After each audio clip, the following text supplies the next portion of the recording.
For decades, alleged victims say they were malformed in the womb by a hormone drug called Primodos, given to mothers as a pregnancy test. But last month, a government-commissioned study found available scientific evidence didn't support this claim.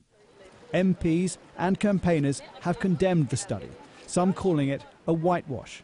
But ministers and the Prime Minister have stood by the findings, and they claim the study is given credibility because it was endorsed by Thalidomide campaigner Nick Dobrik. All the meetings of the expert working group were attended by Nick Dobrik as an invited independent expert. I do not think that the notion that Mr Dobrik is some sort of government yes man who would have allowed a whitewash to go on stands up to much scrutiny, if any at all. Mr Dobrik did indeed independently assess the committee's work, but here's what he really thinks of it. The decision of the committee is plainly and simply wrong. They had no right to reach the conclusion they did, and I think the victims have been let down. I was very angry when I was informed that my name had been used to support the conclusions of this report. Conservative MP Sir Mike Penning is leading a debate in the Commons calling for a judge-led inquiry. I was pleased to see that he was an expert witness in the inquiry, but gobsmacked when Nick's name was being used as an endorsement of the conclusions of the report. It's destroyed the trust of the victims of Primodos. It's used Nick's name in vain, and I think that's really wrong. And so when we have the debate, I will put the record straight for Nick.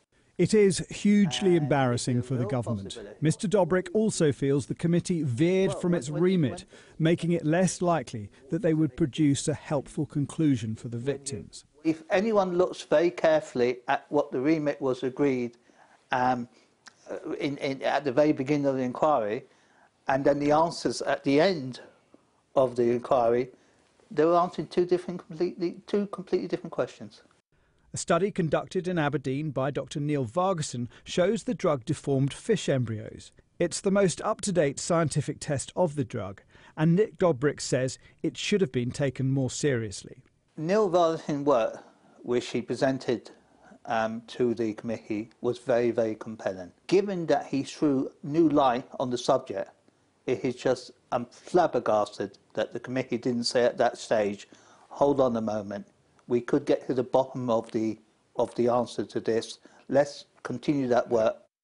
Sir Mike has also quizzed the committee about Sky News' revelations that it changed the conclusions of its report, removing this sentence that says the limitations of methodology and scarcity of evidence means it's not possible to reach a definitive conclusion.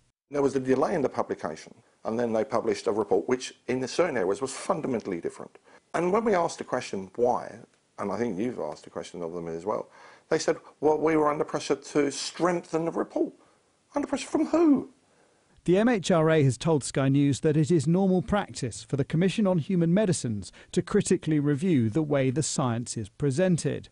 They add that the Primodos study was conducted by highly skilled, independent experts. Bayer, who now owns Shearing, the makers of Primodos, agree that evidence doesn't support an association between the drug and malformations. Jason Farrell, Sky News.